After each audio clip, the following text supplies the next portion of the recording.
cher Didier, enfin nous nous retrouvons.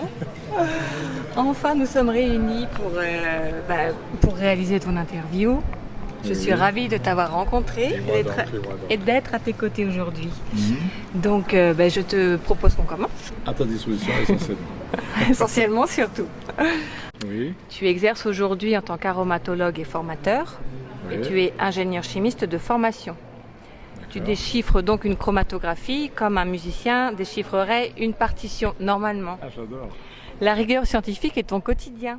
Et comment définis-tu donc la fameuse notion d'aromathérapie scientifique ? Pour moi, l'aromathérapie est un art. L'art de conjuguer des molécules vivantes de l'huile essentielle entre elles. Je dis bien des molécules vivantes de l'huile essentielle. Ce n'est pas des molécules de synthèse, donc l'huile essentielle n'est pas un médicament. Je mets tout de suite le haut là-dessus. Deuxièmement, tu parles de partition. Mais je dois avouer que je ne suis pas musicien classique. Je suis beaucoup plus dans le ressenti que dans le senti. À savoir que je ne sais pas dire une partition. Et pourtant, je joue du piano et de la guitare, de la musique pendant des heures. Voilà. Néanmoins, effectivement, en parlant de senti et ressenti, on ne peut pas nier ton ADN malgache. Quel impact ont les huiles essentielles sur ta psyché malgache ? Alors là, tu parles de l'âme de la plante que je suis. En fait, je fais beaucoup de conférences sur l'âme des plantes, en fait. Et il faut savoir que Madagascar est sur la route des Indes. Ça, je ne te l'ai pas dit. Mais Madagascar, on est très ayurvédique à Madagascar. Donc quand je dis l'âme des plantes, c'est vraiment le corps, l'âme et l'esprit dans ce sens-là. C'est-à-dire dans le sens des doshas, des comportements ayurvédiques. Je ne sais pas si on développe tout de suite. Mais tu parles de psyché.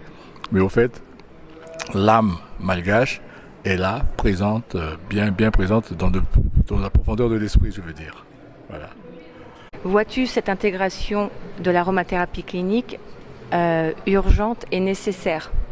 Plus qu'urgente parce qu'avec l'état actuel des choses, nous devons d'éradiquer toutes ces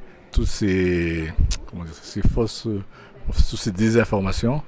Et moi je parle plutôt de formation et d'information. Et pour ça il faut de l'observationnel.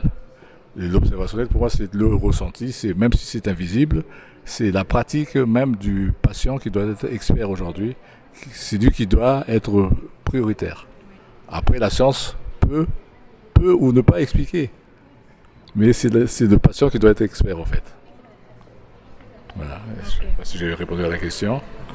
Disons que le patient expert en hôpital, je ne sais pas s'il peut vraiment l'être, puisqu'il est soumis quand même à des protocoles hospitaliers et face à des thérapeutes en face de lui. Donc est-ce si simple ? C'est pas simple justement, parce que la nature est complexe. Et le patient, quand je dis doit être expert, c'est qu'il ne faut pas qu'il se fie trop au dire ou à l'ordonnance du médecin. Le patient doit participer, on va dire, à sa rémission, sa guérison. Pour ce faire, il faut des connaissances à la fois moléculaires et la connaissance de soi. Et c'est là-dessus que j'insiste. La connaissance de soi qui est plutôt psycho-émotionnelle que physique. Si nous parlons maintenant des formations que tu proposes, peux-tu nous en parler assez rapidement et nous dire à quel public tu t'adresses principalement ? Alors moi je m'adresse aujourd'hui à tout public confondu, à savoir que qui peut le plus peut le moins. Je forme des formateurs aujourd'hui, pour te dire que c'est très important. Je forme du CAP d'esthétique jusqu'au Master 2 phyto-ressources à la Fac des Sciences. Donc tu vois qui peut le plus peut le moins. Et là je ne parle pas encore des professionnels de la santé. Les professionnels de la santé c'est de plus en plus maintenant, puisque aujourd'hui on a compris que le médecin doit être complété par toutes sortes de propositions, de remèdes, de pratiques dans l'aromathérapie qui a beaucoup de résultats très bénéfiques. On peut en parler si tu le souhaites. Non, on va se limiter aux questions d'aujourd'hui parce que sinon on n'a pas fini. Alors aujourd'hui dans tes formations, plusieurs influences viennent enrichir ta vision de l'aromathérapie et donc ton enseignement. Quelles sont ces influences ? Alors ces influences sont innombrables. De toute façon, l'aromathérapie, je peux donner une deuxième définition. Ce n'est pas de l'olfactothérapie, ce n'est pas la gémo, ce n'est pas le sono, ce n'est pas la chromo. Tout ça pour dire que c'est l'éveil de tous les sens. Aujourd'hui, celui qui a perdu l'odorat peut venir en formation chez moi. Parce qu'il sait que c'est l'éveil de tous les sens. C'est ça qui est important à dire. Et donc, tous les arômes qui composent l'huile essentielle doivent être mis en exergue. Concernant ta sensibilité malgache, je reprends volontairement le titre de ton premier livre, Parcours d'un aromatologue malgache. En effet, on peut dire que tu es une représentation parfaite de ces deux mondes qui s'opposent a priori, l'Occident versus les pays du Sud. Quelle place tiennent tes origines malgaches dans ta manière de vivre l'aromathérapie ? Alors, tu sais, moi je suis, si j'ose m'exprimer ainsi, une plante sacrée de mon île.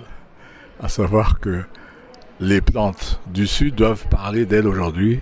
Et c'est un grand appel du Sud que je fais aujourd'hui par la richesse et la valeur culturelle, je pèse mon mot, de notre terroir à Madagascar, en Australie et dans le Sud entier. D'accord, le Sud-Est en particulier. Et je dis bien que on permet à l'Occident de rejoindre ce que j'appelle le Grand Orient. Voilà. En disant ça, on fait appel à toutes nos richesses culturelles, de produits naturels, j'entends bien sûr, pour pouvoir compléter ceux qui sont trop à l'ouest, on va dire. Très bien vu, merci. Effectivement, le monde se complète. Je suis sur les mots, on les oriente. Oui, tu joues sur les mots. Mais c'est toujours très bien vu. Oui. Comment t'es venue ta passion pour les plantes médicinales et les huiles essentielles ? C'est comme dirait l'autre, je suis tombé dedans quand j'étais petit. Moi, je suis le petit-neveu d'un grand monsieur qui s'appelle le professeur Rassim Amang, à qui je dois tout, parce que c'est lui qui a été à l'origine de toutes ces sources principes actifs des plantes à Madagascar. Mais lui, il n'a pas eu le temps de mettre en exergue les huiles essentielles, les plantes aromatiques. Il s'est basé en phyto, en fait, plantes médicinales. Moi, je me base en aroma. Je fais bien la différence entre la phyto-aroma, de la preuve, tam-tam phyto-aroma. Voilà. Donc, l'aroma, c'est bien le complément de la phyto. On a des endémiques de Madagascar, c'est-à-dire des plantes ne poussent que chez nous, qui sont reconnus dans le monde entier aujourd'hui, comme les principes actifs antitumoraux de certaines plantes à Madagascar qu'a découvert mon grand-oncle. Et moi, je perpétue son œuvre, tout simplement. D'accord. Et d'ailleurs, ta vision de chimiste permet aussi de totalement comprendre aussi le fonctionnement de ces huiles. Il faut la structure moléculaire de toutes les façons. Et ce matin, je disais encore la circularité, à savoir que une structure moléculaire fermée, pour ne pas dire cyclique, est différente d'une structure moléculaire ouverte, pour ne pas dire aliphatique. Et là, on rentre déjà dans les détails scientifiques. Par exemple, faire la différence entre un CBD et un THC. Mais bon, voilà. Il y a un qui est fermé, l'autre qui est ouvert, tout simplement. On va pas fumer la moquette tout de suite, parce que sinon on n'a pas fini. Oui. Il y a un qui est plus médical et l'autre qui est plus stupéfiant. Donc c'est très important de faire la différence. Absolument, mais on pourra en reparler plus tard, effectivement. Le moléculaire fait la différence. Alors maintenant, on va rentrer un peu dans la culture malgache à laquelle je me suis confrontée depuis quelques mois, depuis que je te connais. Parlons un peu de remèdes traditionnels et remèdes traditionnels améliorés. Alors si je te dis Evoca, que me réponds-tu ? Je te réponds, on dit Evra. Déjà, Evra. Evra, c'est l'appellation qu'a donné mon grand-oncle, pour vous parler de lui, du premier mélange d'huile essentielle qu'il a créé. Tu te rends compte ? Pourquoi ? Parce que c'est respiratoire. Evra, c'est une inhalation humide, plus humide que sèche. C'est-à-dire on pense plus à l'inhalation humide avec la vapeur d'eau que le stick inhalateur du vaporeux, par exemple. Ce que je veux dire, c'est que Evra, c'est le respiratoire. L'aromathérapie aurait pu s'appeler thymothérapie, en fait. Parce que ça se vient du thymus. Et tout ce qui est voie haute et basse et respiratoire. Alors là, on a ce qu'il faut à Madagascar, du ravitsar au sarro, en passant par toutes les eucalyptus. Et même le niaouli qu'on confond avec les eucalyptus là-bas. Je peux vous en parler d'une façon très précise, mais bon, peut-être on ne va pas rentrer dans les détails. Là, l'histoire de Evra, c'est 3 huiles essentielles au départ. Le ravitsar, le niaouli et le kininput. Kininput, c'est l'eucalyptus globulus, au départ. Maintenant, on a découvert le sarro qui est le manjavasarj. On a découvert l'hélicris femelle le Rambias Vav chez nous, qui est plus intéressant que le Ravinsar au niveau allergique, respiratoire j'entends.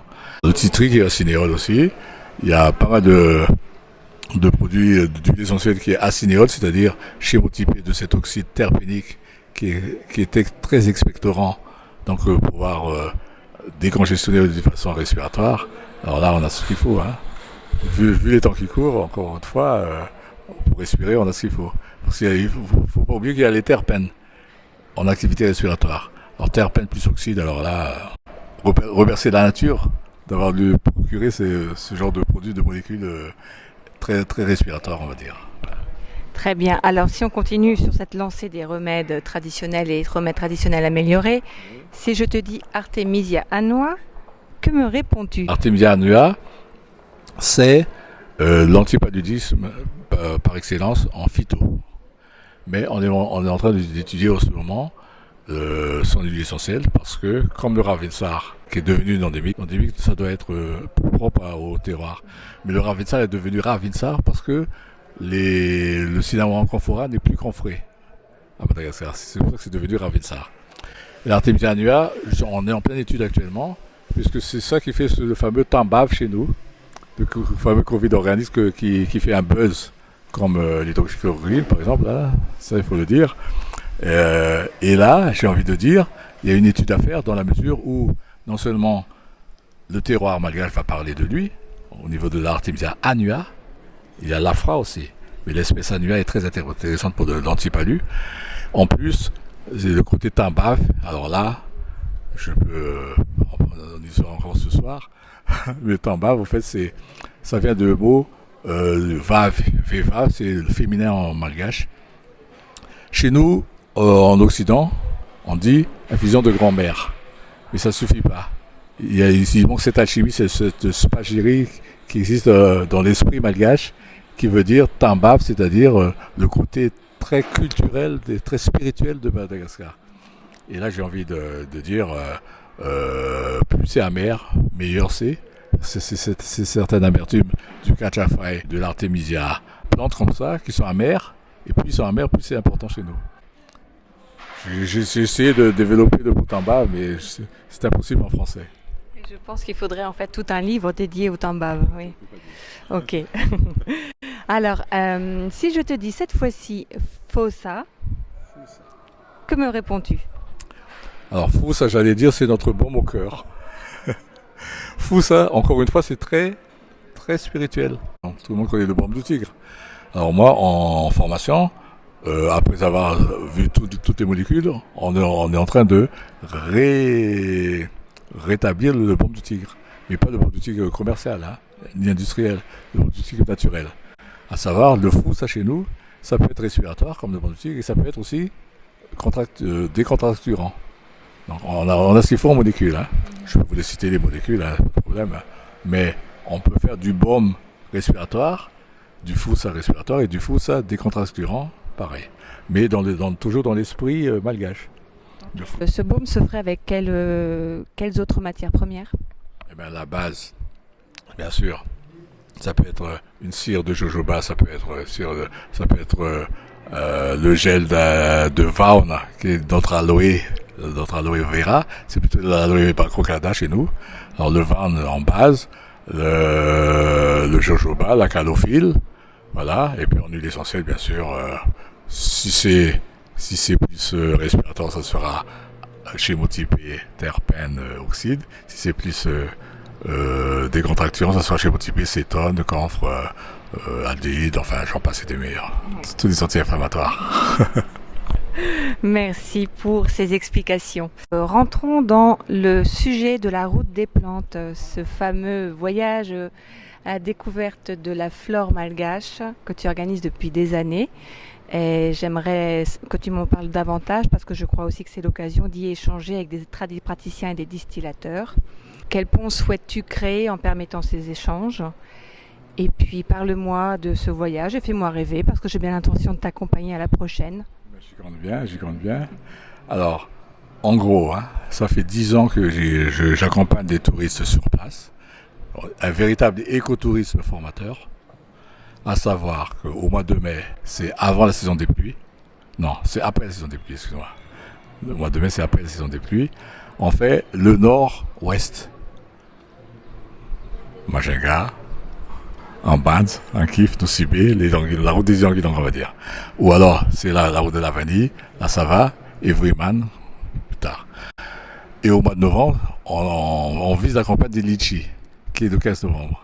Donc on fait le sud-est. À Sava, Antirabé, Fénaransou, Manakar, j'en passe des meilleurs.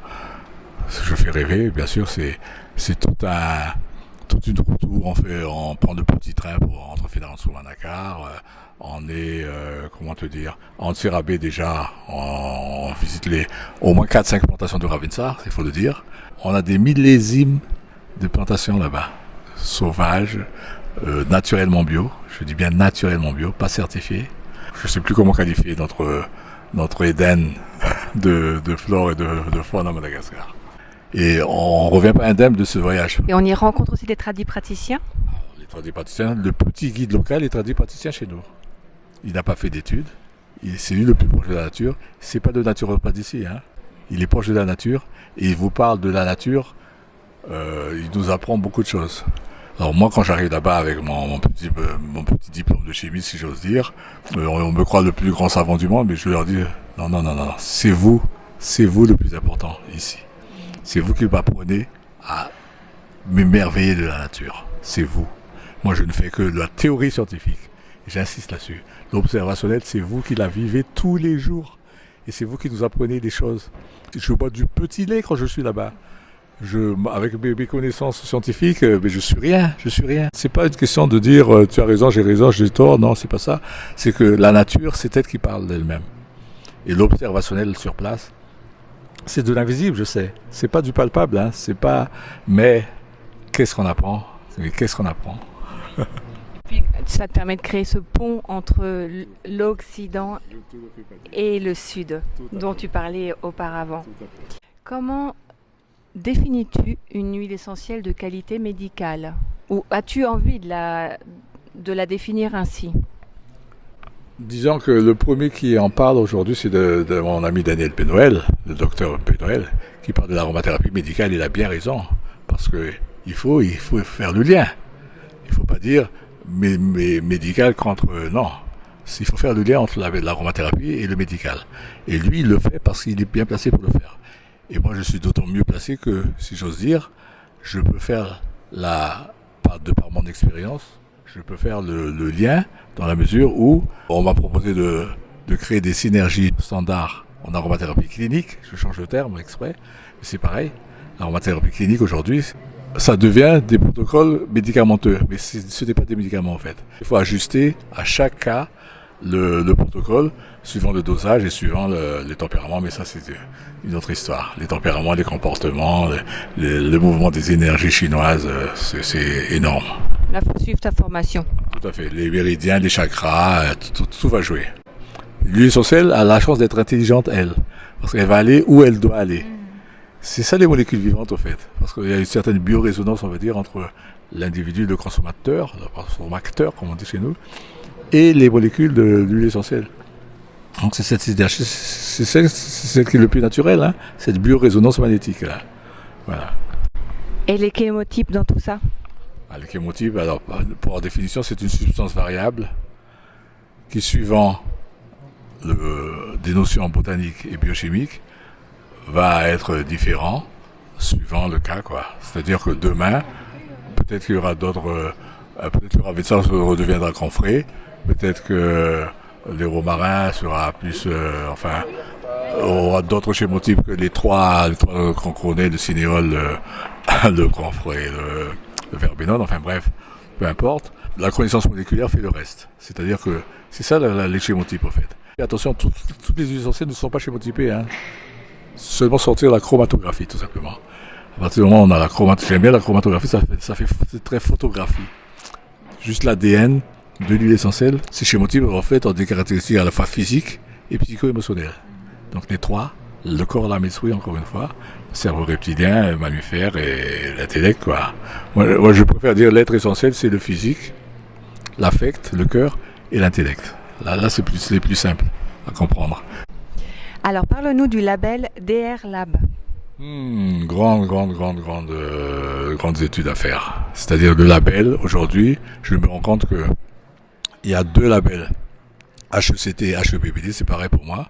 Le chémotype étant, encore une fois, de la substance botaniquement, biochimiquement définie.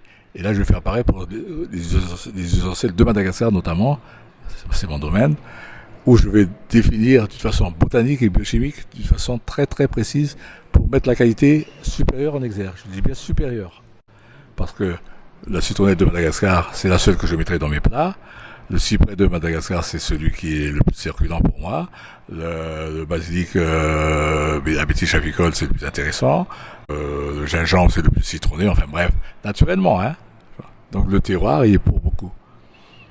Donc je ne sais pas si je réponds à la question du cher. Tout à fait. En fait, ce label, pour reprendre, s'appellerait un label HEMBPD pour huiles essentielles malgaches, botaniquement et biochimiquement définies, mettant en exergue la beauté du terroir malgache et le rendu dans ses huiles. J'adore. Quelles sont tes 3 huiles essentielles malgaches, évidemment, préférées et pourquoi? Allez, Ravinsar, bien sûr, c'est mon surnom. Ravinsar, c'est la bonne feuille, le plus antiviral. Manjavasar, c'est le fameux sarro, qui veut dire en français celui qui anéantit le mal, celui qui surmonte des difficultés. Et le kachafai, bien sûr, parce que chez nous, le soir, on dit on va se passer au kachafai. C'est un peu le ginseng de l'Asie, si vous voulez, si tu veux. Le kachafai, c'est vraiment notre dada, quoi. Le kachafai, il existe en tambab aussi, hein, en phyto, hein, il faut le dire. Mais justement, à ce propos, les 3 huiles essentielles que je viens de citer, on a de la chance que ce soit des plantes à la fois médicinales et aromatiques. Le ginseng, à mon avis, n'est pas aromatique. Alors que là, on a cette chance à Madagascar d'avoir...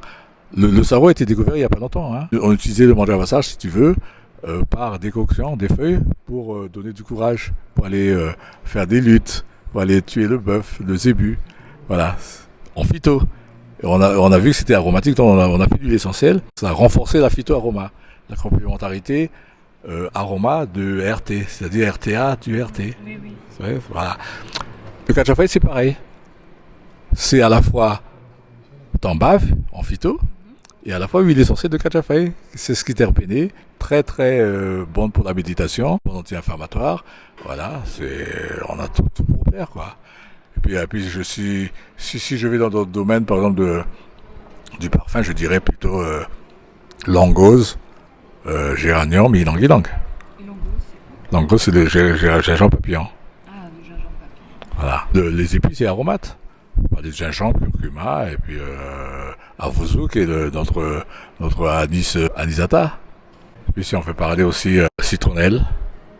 Alors, citronnelle de Madagascar, appellation contrôlée, s'il vous plaît. On peut parler du petit ginkgon baba, qui a les mêmes chémotypes de ce qui est les aldéhydes terpéniques. On peut parler d'Igadigana. C'est le yari chez nous, qui remplace la pruche. On peut parler de Dissa, le Rustaratana, qui est pour la circulatoire. J'en passe des meilleurs. Et le Rambiazna Vav, Rambiazna là, ça veut dire, le Rambiazna, c'est l'hélicryse chez nous. Derrière une femelle, il y a toujours un mâle. D'accord? Le Rambiazna Vav, c'est la femelle. L'hélichrysum chez nous, c'est Phal, qui est très intéressant pour les allergies respiratoires.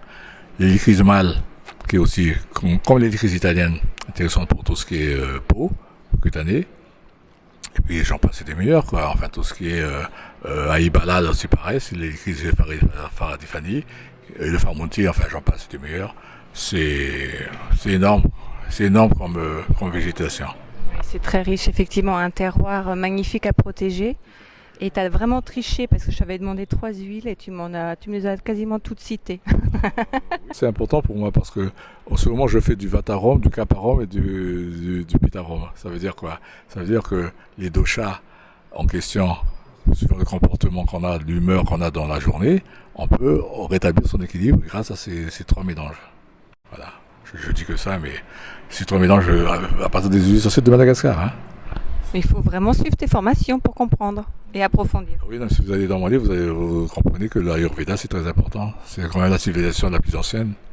Et bon, l'Inde, pour moi, c'est la civilisation la plus ancienne, une culture énorme, quoi. Voilà. Que les Beatles sont sauvés d'ailleurs. Ça, il faut le dire.